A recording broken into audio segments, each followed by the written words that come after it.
forgot to do this, and I know better. And I told myself in advance, record this, Stephanie, and I still forgot. So starting at number 3 of the 5 tenets, research your target buyer's mission and core values. That's all online. Come on. It's not that big of a deal. And if there's some links, read what those links say and click on them, because I see a lot of people are bypassing a lot of things. I will take them through a number of different sites, and they'll say, oh, I've been in that site, but I'm like, click, click, the click. And they're going, oh, I didn't see that. Oh, I didn't even realize that, because you just did a surface scan. Business is not about scanning unless you're in the business of scanning documents. You need to take the time to study this, just like you need to take the time to study your industry, your trade, your service that you provide, the products that you build or sell. And if you're creating something as an inventor, yes, you're doing some research too to understand. And you went to school probably for some things that are helping you to be able to create that particular product. So number 3 was research your target buyer's mission and cores. And don't worry, if you're just getting on, you will hear more about this in a few. Research, number 4, research their purchasing history. Ooh, yeah. Number 5, research and review their web pages on how to do business with them. Corporate has it. Supplier information, supplier diversity information, what they're selling, what they're looking for. And it's so important that you look at these things. If you're going into your state, there's a number of sites, and I'm sure they have organizations like they do in New York, especially. It's a small business services, excellent organization that they have for helping their small business owners through the state. And this is not including, I'll talk about some of the others later, SBDCs, SBA, and so many more, but I'll mention them later. But you got to know how to do business with them, and they tell you. Come on now. The federal government is very, very explicit in each and every one of their agencies. That's a website, and they will tell you how to do business with them. That was number 5. I had a lot more I could have put down, but I knew I also have another piece that I'm going to share with you. And I said, I don't want to overwhelm, because I know I have a lot, more than 35 years worth. Okay. And I wanted you to have a place just to begin. For those of you already in the marketplace, you're getting contracts, but I get you too, because you all are like, I need to grow the business. I'm ready to move to the next level, but I'm not sure what to do. Then if you're ready to expand the business, I would just say the best thing for you at this point in time is to schedule a connection meeting with me at www.meetme.so/connection meeting. That's www. I'm going to put this in a link where it said drop a link in here so you can see it. It's www.meetme.so/connection meeting.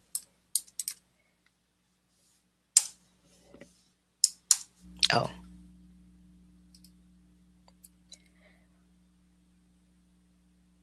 Okay, that's fine.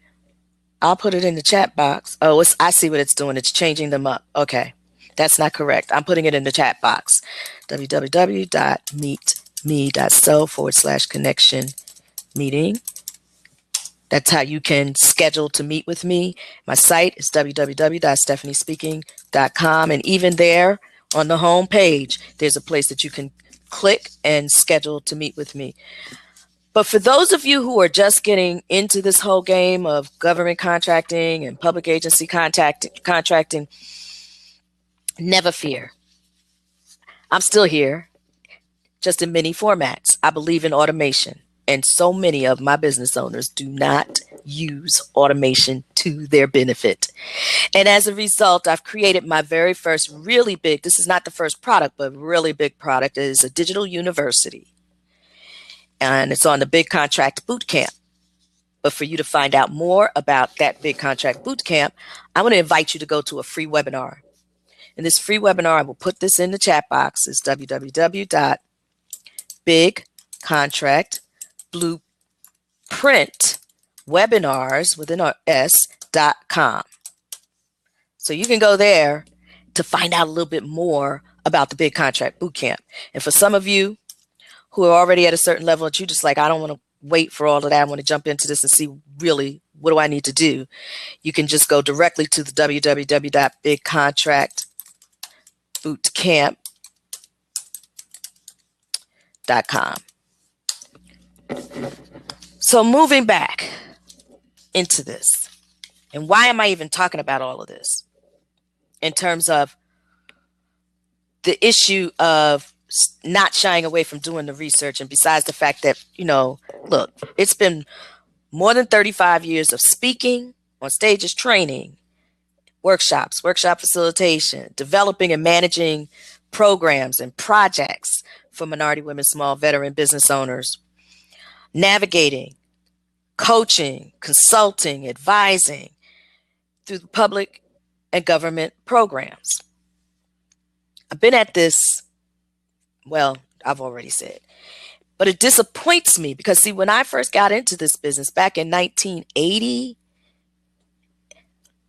I was on a construction project. It was really huge, rail transportation construction project. This is even pre-New Jersey Transit, before they were fully organized and took over the contract towards the end of the day, at the very end. And I landed on construction sites. I went into this job for one thing, and I ended up getting promoted and being pushed out there into construction sites. 1980, 5 feet strong, 125 pounds soaking wet. Yeah, on construction sites doing contract compliance monitoring for the labor force and for minority business enterprises. And the rest was history. That wasn't my plan. But I told you in the beginning, I've been following God's calling on my life. So I've gotten a bit disappointed because back then, and for I'd say about up until about the 2000s, so in the 80s and in the 90s, I was surrounded. And by the way, I've been an entrepreneur myself for a very long time. So I've had a number of different endeavors. It has been an interesting journey. And I've also worked because I kept getting phone calls saying somebody needs you, so-and-so needs you, go talk to them. And that's an awesome thing. And the same thing happens with the contracts too, and the speaking engagements. People give me a call, email me, go to my website, book me, contact me to connect and so forth, the whole nine. But what I'm disappointed is I don't see the same grit. I don't see the fortitude. I don't see the resilience. I don't see the conviction. Something's happened. People have gotten soft. I've watched people hang in there and go for what they believed in and that they were passionate about, no matter what. They stuck it out until it was just, okay, it's time to rethink this. And in some instances, it was change the business. And mainly that happened because I believe it was in the 90s when they had the very first government shutdown. And so many were hit so hard, and it took so long before they got back in action and before they got their before payments came in, that by that time, you couldn't pay your people, you couldn't pay anybody, and they were out of business. But resilience says you don't just go out of business, you come back, you reinvent. So reinvention is not new, it's been going on forever. Companies are continually reinventing, whether it's adding on a new line, a new product line, a new service line, expansion, you see it every day in front of you. But you don't quit. Sometimes you contract the business. There's an area that's not doing so well, and you know exactly what's causing that. You've done the work, you've done the research, so you pull back. But you expand elsewhere. You find the trends before they become a trend. You look out on the horizon. I knew someone who did that really well as a business owner. And she jumped out there and before everybody else in the marketplace took hold. I'm not getting into specifics. Just know that I do know these people. Why? Because in all these years, I've dealt with so many people, and I'll tell you a little bit more about that in a little while. But the most important thing is it disappointments that people are shying away from the basics, doing the grunt work. Got to grow that little grit muscle, man. It'll work if you just go through the process. You'll feel empowered and excited about what you're doing, and you'll begin to really appreciate just how knowledgeable you already are. See, a lot of people have stopped wanting to really sit down and just think it through. It means taking out some time. It means learning about different ways in which where you shine in your thinking process. You already know what you need to know to be successful out here. I remember the first time I listened to Dr. John Maxwell's audio series on thinking for a change. Change isn't coming until you start thinking and then taking action upon what you think. Just don't think about it. Oh, heck no. You better take some action. Okay, I think if I might be off a bit, but I believe it was something like 16 different ways to think, and I'm still going back through that to freshen up, to tune up, to sharpen the saw.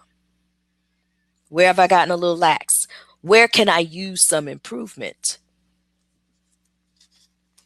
Technology has made the required information readily available. So today, more than ever, knowing and understanding your products and services, your marketplace, your target market or niche market, they're essential. And it's easy for you to you can do the research. Look, Census does tons of reports for you. You can go to census.gov and start pulling reports out of there for your demographics and to really understand the marketplace that you're going after. If it's people, or if you want to see who's my competition, how many are out there in X amount of miles within my office space. I mean, there's so much information you can find, but when you want to find out information specifically about your potential government client or prospect, then that information you can go directly to their websites to find out. As much as people do business with people they know, like, and trust does have its merit, you have to also know and follow their process. Everybody should have a process. Everybody should have their standard operating procedures. If big business has it, why don't you, small, mid-sized business, in writing? Now, I'm not saying you got to dip pencil and pen, but maybe in the middle of the night you think of a process and you have your pad and your pen and pencil right next to you on the bedstand, the nightstand. Lean over there, pick it up. Look, this is me. Speeches coming into my head, training information coming, ideas for products coming. So I just have to reach over and write some keywords down because I know I can't try to write everything down. It's dark. I got the little pens that have the little light on the end. Yes. Be prepared. Former Girl Scout. Hello. And I'll write down and jot down some words because I've been dreaming about this stuff and it's in the subconscious. So when I wake up and look at it, it's going to jog it back more closely to the consciousness, and I can fill in the gaps. Keywords. How about you?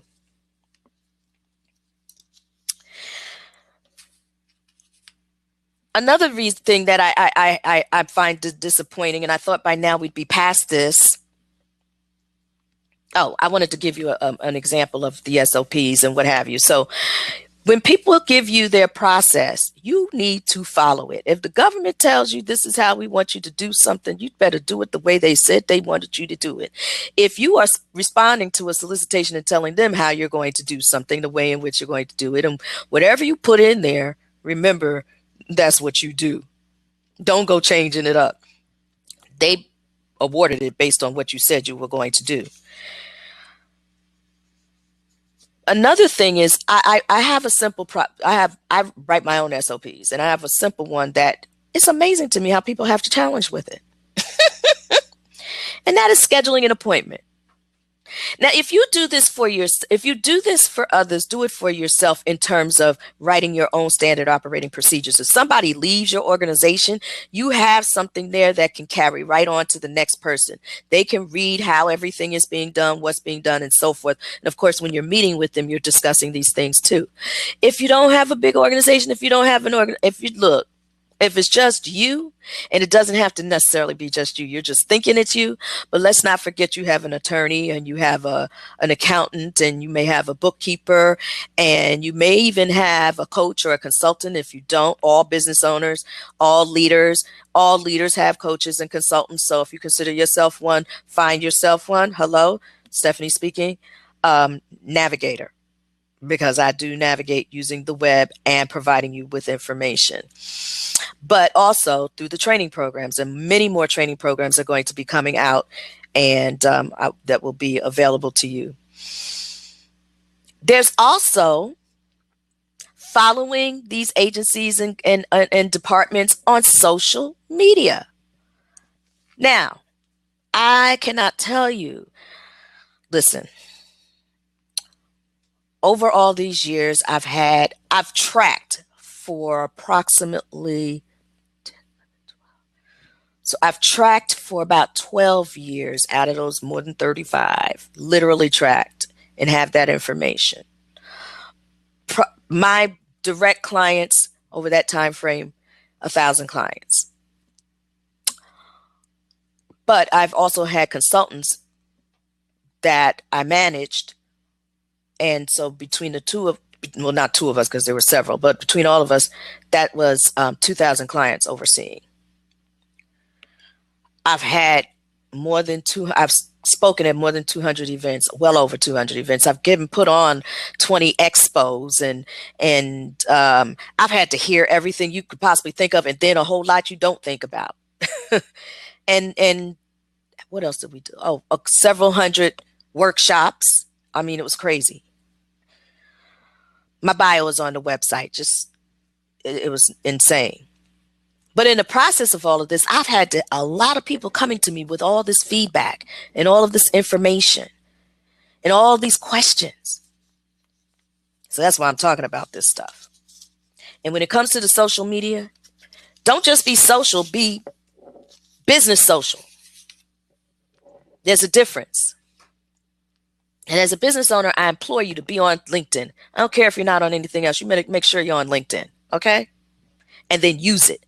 See, a lot of people get on social media, but they don't use it. Well, I have a tip for you. Federal government is on social media. Are you following them? Are you watching them? Are you seeing their videos on YouTube when they come out? And they're telling you right then and there about what's current for them as far as their mission. So they'll have their mission statement on their website, but maybe the web designer or the web person who is changing the information hasn't gotten to it quickly enough. But there's a video out. You get to hear what's a priority right now. Things shift. Monies shift, especially with the feds. So you need to know what are their needs right now? What are their pain points right now if you're going to go out and do business with them? But you got to follow them. They're on LinkedIn. They have pages. They're on Facebook. Look, I ran into the SBA. I'm not even on, what is that one that people used to check in all the time? You all know. Somebody write it in for me in the chat box. But there's a place that people used to check in all the time.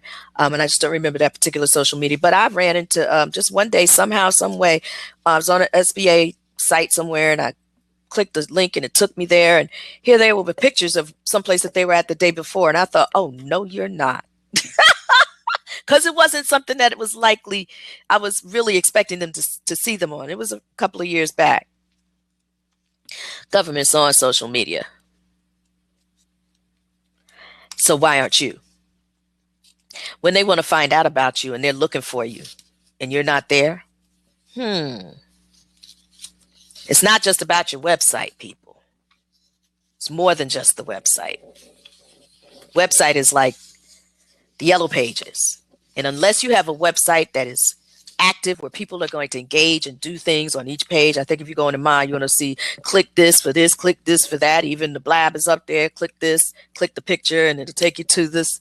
Join us here. I mean, you really do need to utilize the technology, but also when it comes to your websites, make it active. How are you capturing the leads? How are you using it to capture your leads? But anyway, I digress. Told you that's why I had to have notes. So I'm going to go back for a minute and get into more detail on these 5 tenets: profiling your target buyer or your target organizations. Who do you want to sell to? So you need to write these things down. And then you have to find out, do they buy what you sell? Write down the agency names. If it's your state, write down the state departments. The states have agencies and authorities and commissions and divisions and, oh gosh, you name it. You need to go into their website and look at the breakdown. If you're broken up with counties, know your county's websites. Go into them. I'm in Jersey. They got 21 counties. Each of those counties has something that shows you what are the bids, archived, old, already awarded, coming out, bids, and RFPs. And some have something else. I don't remember what it is, though. And in addition to that, they will give you a link where you can sign up to receive the bids that are coming out. I would suggest you have a separate email to do just this with all of the organizations you're signing up with that actually, and the federal government is good for doing that. If you go to their FedBizOps or FBO.gov, they're going to have something where you can sign up and be able to receive the bids based on your NAICS codes. Some counties allow you to do that based on specific commodity codes, and some are just going to send you everything. But the bottom line is you get the information, but it'll be a flood coming at you depending on what it is you sell. You want to be able to have them going into, and it's just a little tip, take it down. When you're signing up for these organizations that are sending you bid opportunity information via email, have a separate email. Otherwise, your email box is going to get banged up and you will miss some opportunities. And click on them and take a look and make sure to see whether or not it's something that is of interest to you. Because I've heard people say, well, I didn't know about that. Did you open it? Did you click on it? And make sure that you're signed up in all of the databases you need to be signed up in. So anyway, writing down the agency names. And if you don't know, Google them. You know, and the feds there's a whole list, the A to Z listing of government agencies and organizations. It is deep. You're not going to research all of that. I used to tell people my shortcut is, and everybody has a different way of doing things, unless you hire someone to do the research and you be specific about what you're looking for, what you want to know, so that they know what they're looking for and they don't come back with bogus information. It's information that you can really use. But you can also Google it. There are a variety of strategies for acquiring the information. In fact, you already have a library filled with contacts in your office. Granted, some of them are old and out of date, but y'all know what I'm talking about. That those mini stacks of business cards that have just been growing mold on them because you haven't touched them. Go through and find those that you know are potential prospects for you. Make some phone calls, send some emails. If you're not using a CRM, and I hope you are, a customer relationship management program of some sort or another, sending out emails, you can do some campaigns in them so that they're going out automatically, but you need to have a way to capture all of that data. So that was number one. Number two. So for those of you who might have just come on, I'm Stephanie D. Burroughs. Hi, is that Mito? Kana? Awesome. Thanks for joining us. And I'm just talking about growing your grit factor in your business. And right now we're in this stop shying away from the research and learn about your potential customer. We've talked about profiling your target buyer, which is your target market or your marketplace or your niche market, writing down and all of the things that you can do for that. I'm on number 2 on developing your comprehensive information gathering process. See, this goes back to what I was talking about earlier with John Maxwell's thinking for a change. It's like, when are you going to take out the time to do some thinking so that you can write down your process, get it out of your head and on paper? People tell me, oh, I can't remember. I'm like, what if you trip and fall and bust your head and all that information you remember just flew out? I'm just saying. Write it down, put it in, put it in your Evernote so it's always available to you on any electronic gizmo that you have, whether it's on your smartphone or on your tablet or on your laptop or on your iPod or on your, oh, now you got the watch thing. I don't know if it can do all of that, but you can, if not Evernote, some other kind of system that's similar to that, that is available on everything, where you have all of your notes easy to do. Now, I know some of you are doing OneNote like me, and I have not OneNote, OneDrive. And so, yes, we can get to our information because you want to be able to conduct business wherever you are, right? So don't neglect the technology. Yeah, I'm back on the technology piece again. I even have a speech that I do on Inspect Your Tech because it was just driving me nuts what people weren't doing. So information gathering. Every time you come across some information, you grab that. Look, if you're on your laptop or your tablet, I don't know about the phone, how easy it is to do it, but you can easily just direct that, because there's a little thing from Evernote, for instance, that you can click and it will capture that page or that article or whatever piece of it is that you want to capture. And you just tag it, and you can even put it in a file. And you don't have to click save, because every time you do something in Evernote, it saves automatically. I love it. So capture that information. What time of the day are you going to take the time to do the research, if you are the one business owner doing the research, or if you've hired someone? I had somebody today asking me about that.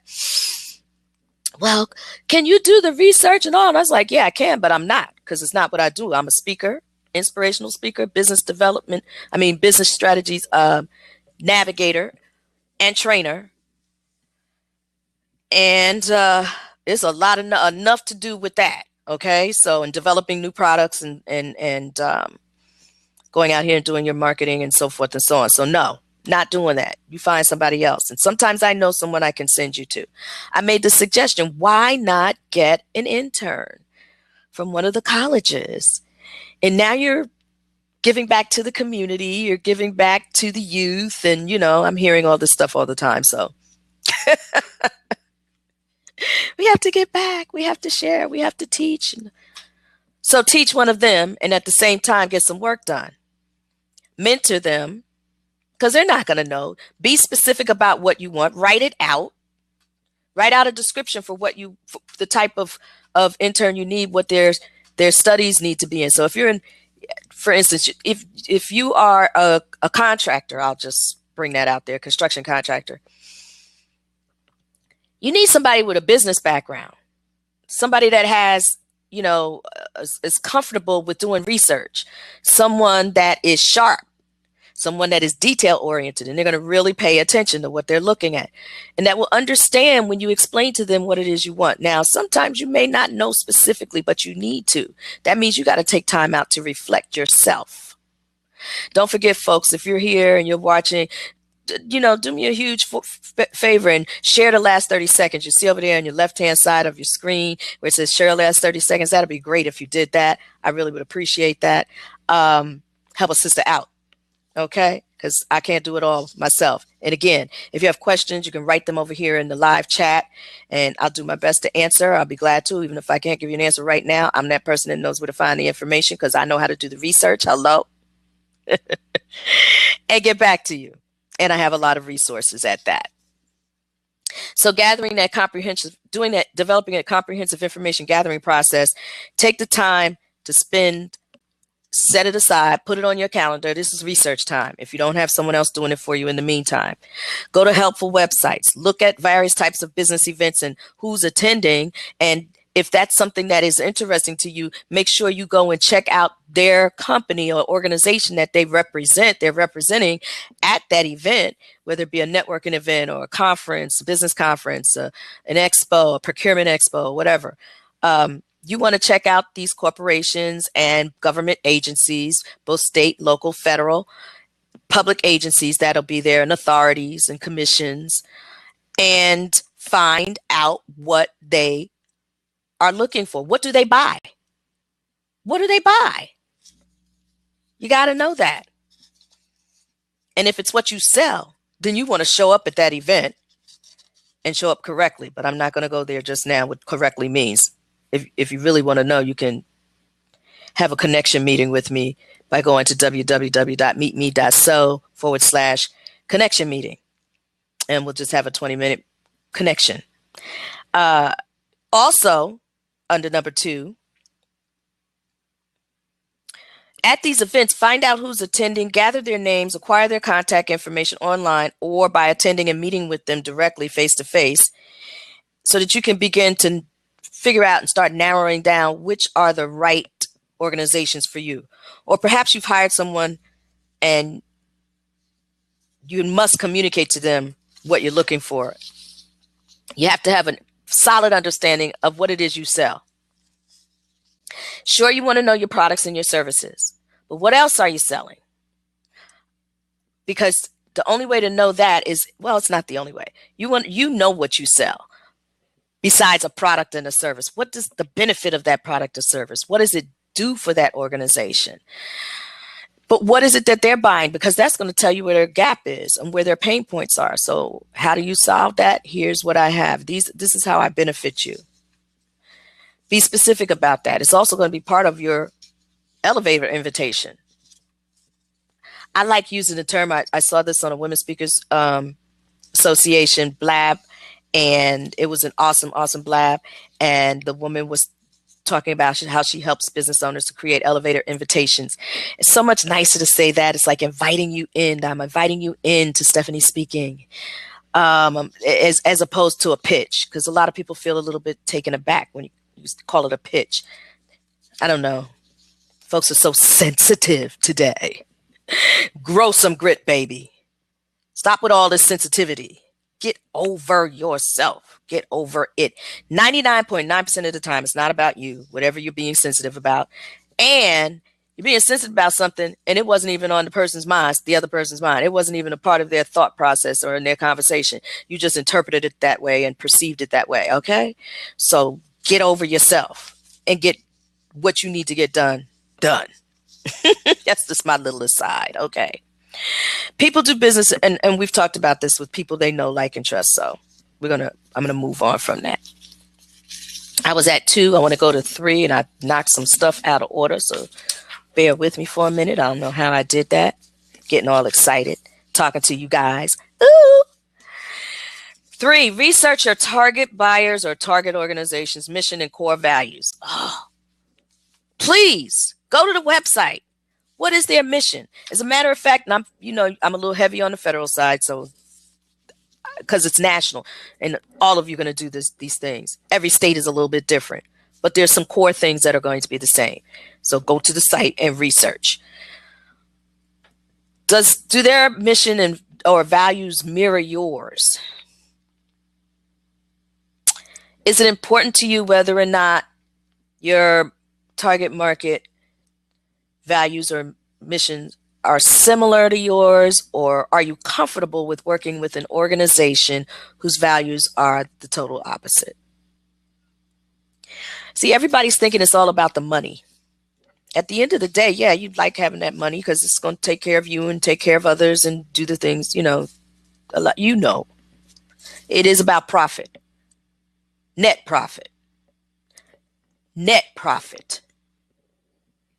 So you can profit, but if your cost of goods and services and all of the rest of your overhead exceeds, then what is your net? So I stress net profit.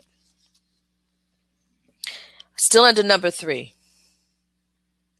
Can you even envision the products and services that you're going to sell says, can you envision what products or services they will purchase that you sell? Well, you don't have to envision it. Just go to the website. It will tell you.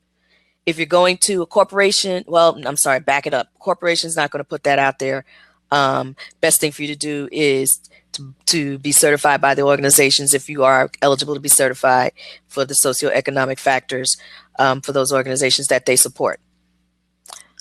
Go to the meetings that those organizations give so that you can get face-to-face with them and get to hear what it is. That some of them are going to be on panels, and some of them you'll get invited to their location and hear about how they do business. Government is much more transparent. So you can, as I said before, sign up to, and you can just go into FedBizOps and do some at fbo.gov and research there. or you can go to the website and go to their forecasts for the feds and look at what's coming up. If you're in FBO, you can see what went out already, what's been awarded, and what's out now. Take a look at the solicitations. Now, granted, they're not going to post anything under the $25,000 mark, but there's other things that one can do. Number 4, research their purchasing history. And that's what I just talked about. How you can research their history is by going into fbo.gov and taking a look. That's one major place, because that's where just about all of the contracts, $25,000 and above, are supposed to go for the government. But some of the agencies have bulletin, I might be saying the wrong word. I'm saying bulletin boards, but it's electronic, where they will have information on bids that are out right now. And there's also FedBid, which is starting to put out bids for some of not starting to, they have been doing it for a moment now, putting out bids for government agencies, specifically the feds. There are a number of different organizations or companies that have these programs where you can sign up and receive bid information, and you designate where you want to receive it from. So again, that was something that I did, and I marketed a while back when I was the director of procurement programs for the New Jersey Small Business Development Centers out of Rutgers University. And I work with business owners throughout the entire state on how to do business with the government and public agencies. And we had that program, and they were able to get into it and receive and identify specifically the types of bids they wanted, where they wanted them from. And it was a myriad of places that you could receive from. And I had to service myself for a while. And the cost was very, very reasonable. Some are expensive, but I'm telling you, you can get some really inexpensively. A couple of $100, or maybe $400 or $500, I don't know, depending on who you're going to. But the government does show you what they're buying, and they do give you an idea up front through their forecasts. But let me just say this as an aside. The forecasts are just that. We forecast that we're going to do such and such.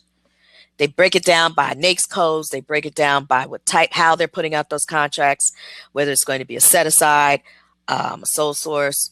Wait a minute, I don't think not certain that they'll have sole source showing, but definitely set aside. Like, is it going to be an 8A contract? Is it going to be a small business? Is it going to service disabled veteran-owned small business? Is it going to be an ED or EDWOSB, economic disadvantaged women-owned small business, or WOSB, women-owned small business? Which one is it going to be? Or is it going out full and open competition? Is it going, what type of contracting vehicle? And you got to learn about these things, folks.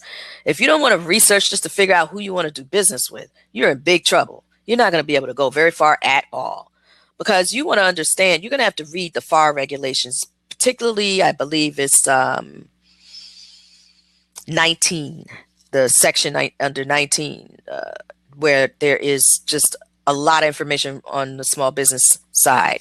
And then you also want to read up on understanding the various different contracting vehicles. You know, is it an IDIQ, indefinite delivery, indefinite quantity? Is it just how they sell, not just what they buy?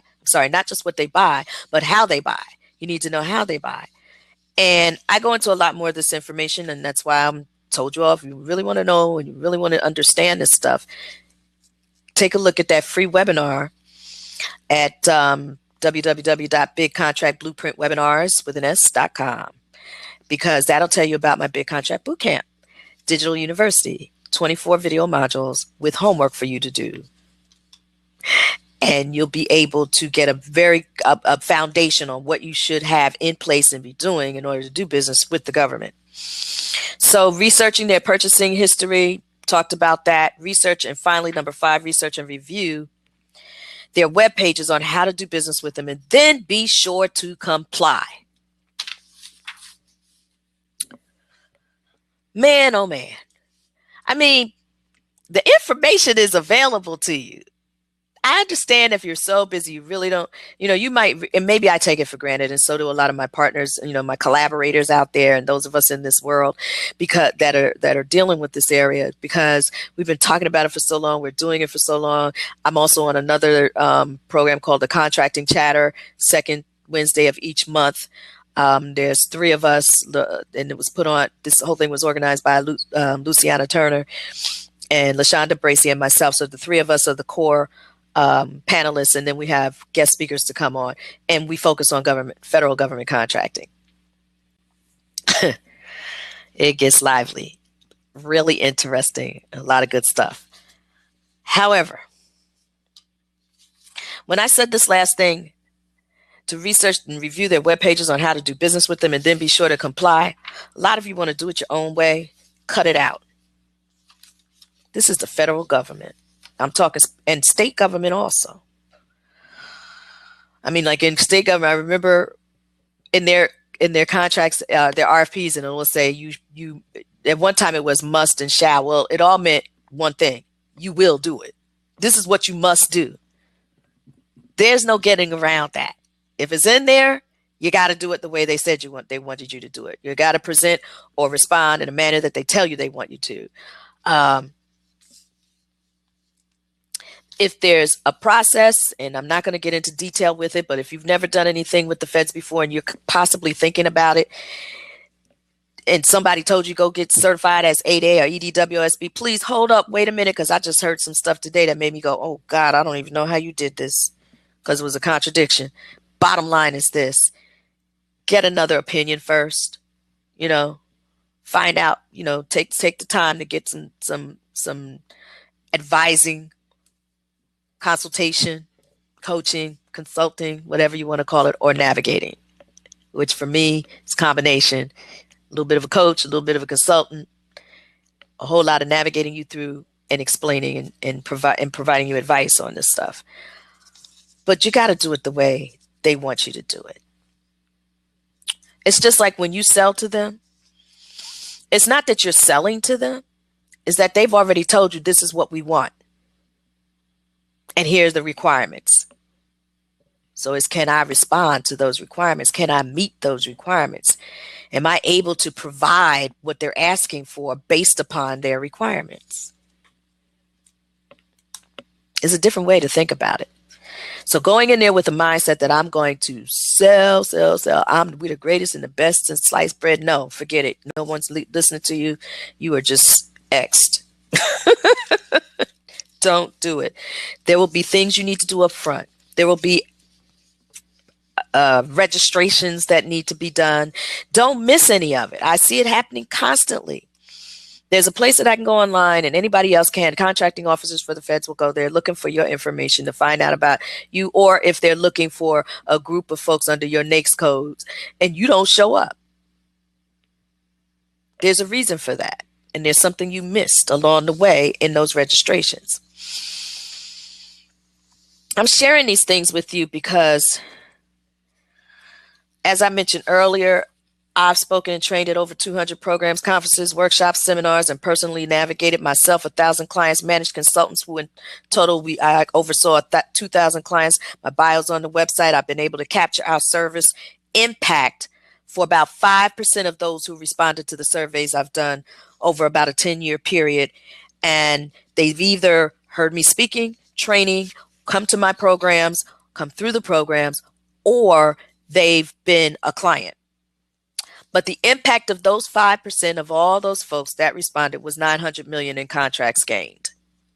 So I've heard and responded to a lot of questions, and many of which require going back to the basics of examining your business structure, understanding and being willing to learn if you don't, because you need help. We all need help. I have coaches, not one, a couple, had them.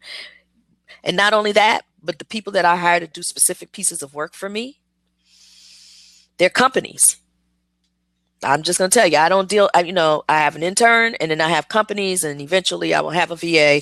But right now, what I'm doing is working for the moment, just for the moment. Is about to have to flip. And those, even with the companies that I hire to help me with some of the work that I do in terms of, automating stuff, background stuff, marketing stuff, and so forth, they're coaches to me. As far as I'm concerned, they're my coaches. You know why? Because they can't do anything and help me with anything until they press me. And believe me, they have pressed me to pull out of me what they needed in order to do the work for me.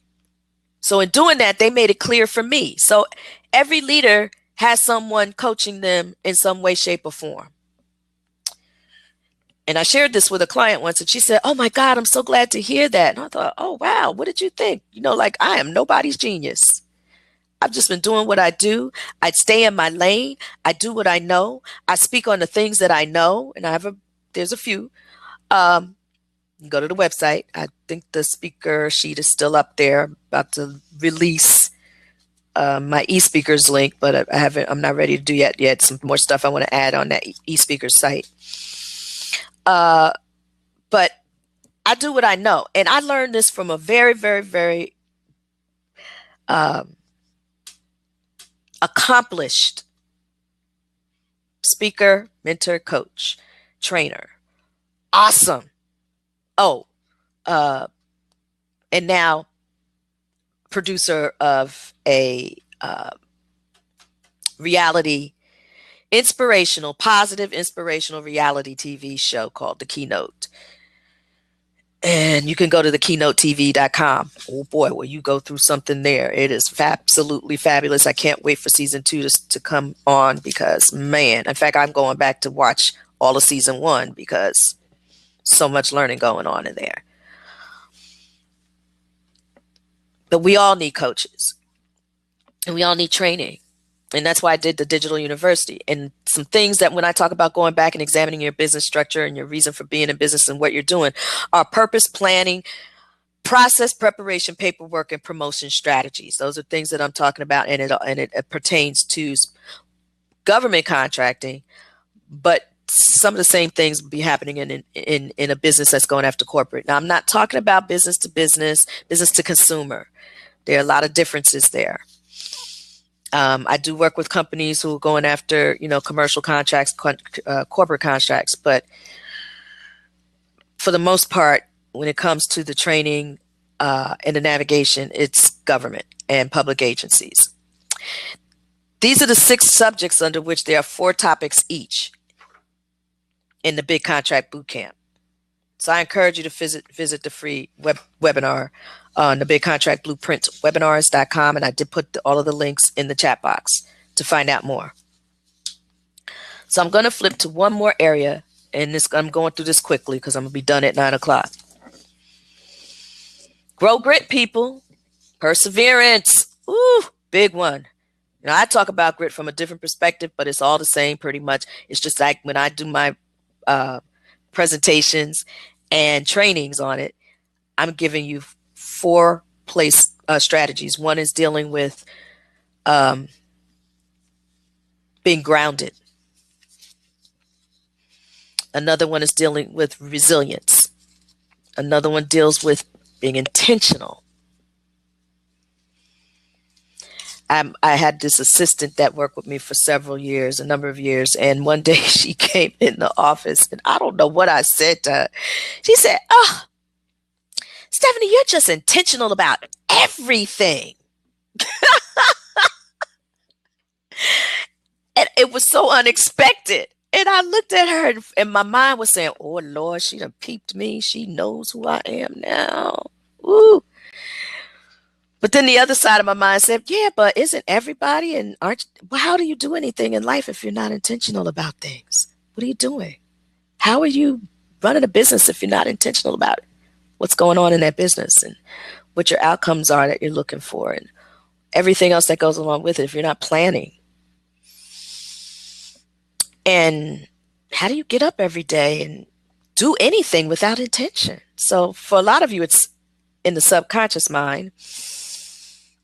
And you may be just doing some things by rote, but I implore you to come on a ride with me if you want to hear more about, and then the last of grit, being grounded, resilient, intentional, is being transformed through the process.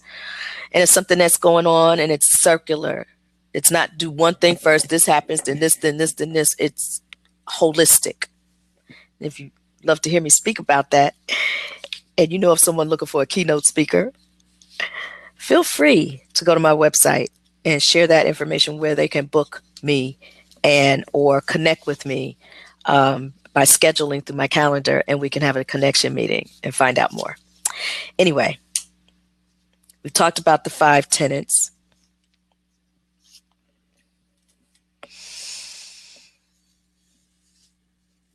And I think I talked about this earlier. Some of you may have missed it. And that was on my starting out in 1980.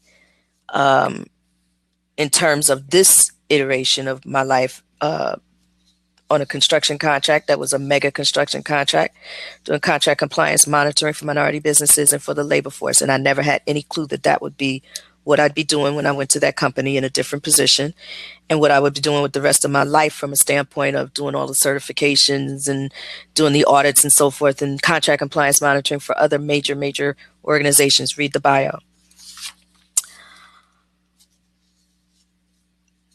But I wanted to talk about just one other thing real quick that came up. And I just had it. Or maybe I wasn't supposed to. Maybe I'm going to save that for the next time, so it won't be real quick and I can give you some more detail on that. I think that's what I'm going to do.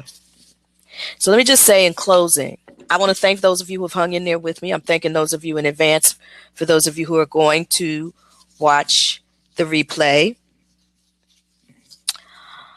I'm going to go over one more time what those 5 areas were, the 5 tenets of not shying away from the research and growing your grit factor in this business of yours. And that is profiling your target buyer or your companies or your marketplace, your niche market. Oh, I know the other one I was going to talk about was narrowing your niche, but we'll do that another time. Developing a comprehensive information gathering process, researching your target buyers' mission and core values, researching their purchasing history, researching and reviewing their web pages on how to do business with them. You know, I get a kick out of seeing people win in their business. And when they call me back and let me know that they won contracts, it is so exciting.